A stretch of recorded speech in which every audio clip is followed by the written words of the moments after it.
NIA court का फैसला सामने आ गया है।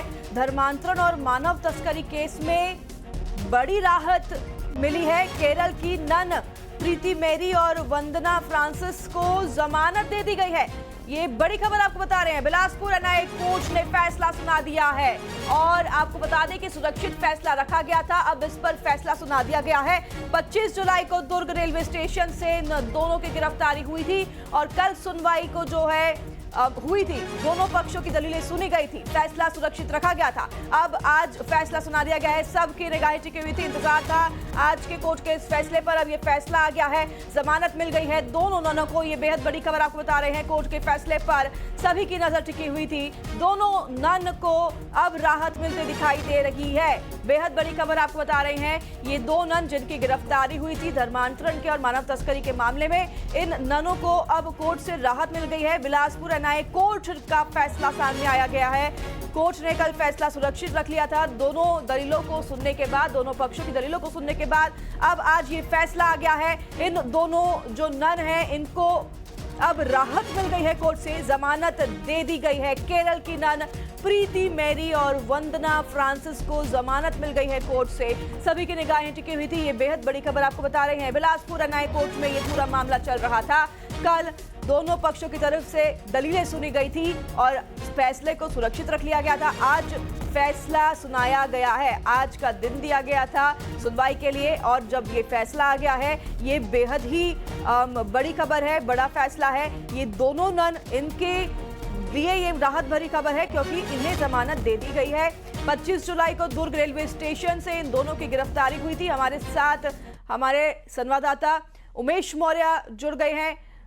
रुख करेंगे उमेश का। उमेश, ये बेहद ही राहत वाली खबर तो है, बेहद बड़ी खबर भी है क्योंकि पूरी तरीके से इसमें सियासत भी तेज हो गई थी। पक्ष हो विपक्ष हो, सदन में भी पूरी तरीके से मामला गर्मा गया था ये नन की बात को लेकर। अब ये राहत मिलते नन को दिखाई दे रही है।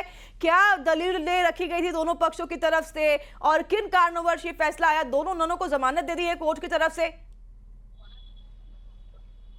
बिल्कुल, देखिए संसद से लेकर सड़क तक के यह मामला जो है वो गूंज रहा था और इस मामले पर कहीं ना कहीं आज जो है बड़ा फैसला जो है एनआईए कोर्ट ने दिया है, बिलासपुर एनआईए कोर्ट ने जारी किया है और इसमें सीधे तौर पर एक बड़ी राहत जो है प्रीति और वंदना जो है उनको राहत दी है। चूंकि 25 जुलाई को दुर्ग से इन दोनों ननों को वहां पर हिरासत में लिया था और मानव तस्करी का मामला, धर्मांतरण के मामले पर ये पूरा मामला केस दर्ज किया गया था, जिसके बाद इस मामले पर एनआईए ने जो है इस मामले पर कोर्ट ने गिरफ्तार किया था और इसके साथ ही जो पीड़ित जो नन है उनकी ओर से एक दलीलें यहां पर एनआईए कोर्ट में कल दी गई, जिसमें साफ तौर पे कहा गया कि ये जिस तरीके से इनके खिलाफ केस दर्ज किया गया है वो झूठा है। लिहाजा इस पूरे मामले पर दोनों दलीलों को सुनने के बाद कोर्ट ने कल फैसला सुरक्षित रखा था। अब चूंकि कोर्ट का फैसला आ गया है, दोनों ननों को जो है वो राहत मिली है, जमानत दे दी गई है, तो कहा जा सकता है कि एक बड़ी खबर है। ये पूरे देश की निगाहें इस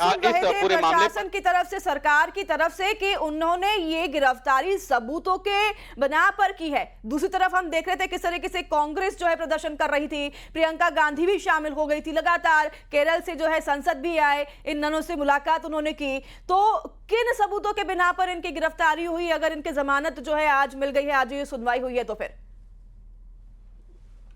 देखिए ये टेक्निकल इशू है। अभी चूंकि जो प्राथमिक जमानत जो है वो मिली है, अभी फैसला जो है पूरी तरीके से सामने नहीं आया है, लेकिन ये जरूर है कि प्राथमिक जानकारी ये मिल रही है कि इन दोनों ननों को जो है जमानत मिल गई है। चूंकि अब पूरे फैसला रिपोर्ट जब आ जाएगा उसके बाद ही स्पष्ट हो पाएगा कि क्या पूरा आधार रहा है इनको जमानत देने का और किस मामले को लेकर इन्होंने आधार कोर्ट के सामने पेश किया था। जी ठीक है, आप बने रहिए हमारे साथ। उमेश, आपके पास लौटूंगी। हमारे साथ अमित चमनानी जुड़ गए हैं, बीजेपी नेता।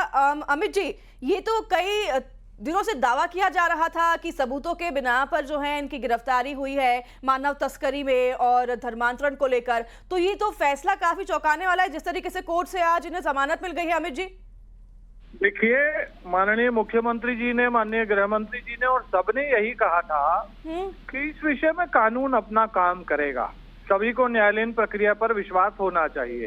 तो अब न्यायालय ने ही निर्णय दिया है, तो जब अब न्यायालय का निर्णय आ गया तो इससे पहले इतनी हायतौबा जो मचाई गई, जिस प्रकार से आरोप प्रत्यारोप चले, इस विषय को एक बहुत बड़ा विषय बनाने का प्रयास नहीं, वो पर क्यों कांग्रेस तो यही कह रही थी अमित जी कि ये जो 2 नन हैं बेकसूर है, इनकी गिरफ्तारी सही नहीं है, तो वो तो अब सही साबित होते दिखाई दे रहे हैं ना। जमानत किसी को मिल जाना, किसी को निर्दोष साबित हो जाने से अलग है।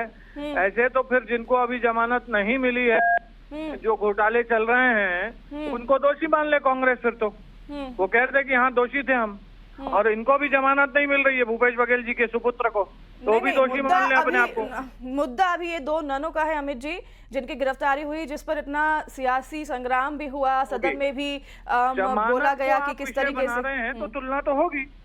आपने जमानत का विषय बोला ना कि जमानत कैसे मिल गई। कई बार जमानत मिलती है और जिनको नहीं मिली वो दोषी हो गए, जिनको मिल गई वो निर्दोष हो गए, ऐसा तो है नहीं। ठीक है, आपके पास लौटूंगे अमित जी। हमारे साथ धनंजय ठाकुर जुड़ गए हैं, कांग्रेस नेता। धनंजय जी, ये देखिए बीजेपी की तरफ से लगातार कहा जा रहा था कि सबूतों के बिना पर ये गिरफ्तारी हुई है और कार्रवाई होगी, और आप लगातार प्रदर्शन कर रहे थे।